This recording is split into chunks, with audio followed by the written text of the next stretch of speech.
Kroz ovaj period od 16 godina mi smo razvili, ustanovili 8 fakulteta, preko 50 studijskih programa, a najnovije što smo uspostavili studijski program integrisana studija opće medicine na Medicinskom fakultetu Univerziteta u Zenici.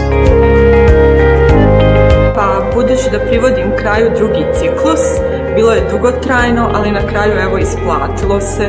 Bilo je dosta pozitivnih stvari, ne bi mijenjala ovo iskustvo.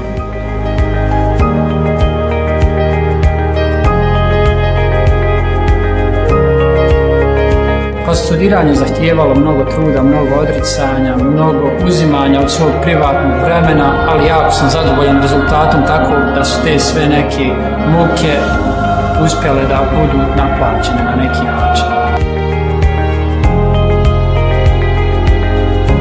Mi se kontinuirano razvijamo uz podršku našeg osnivača Zeničko-Dobojskog kantona i mi smo prepoznatljivi kako u krugu, tako u Europi kao jedan integrisani moderan univerzitet.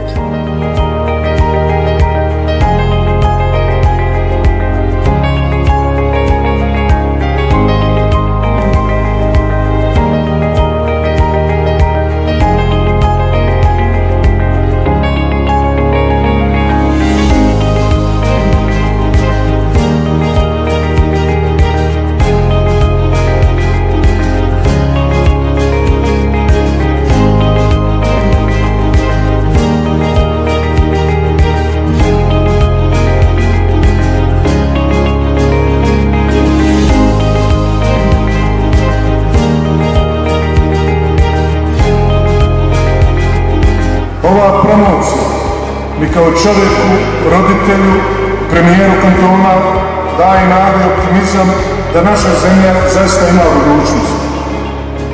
Vi ćete sigurno slijediti nas na našim radnim mjestima, društvenim aktivnostima i na svim poljima života i rada.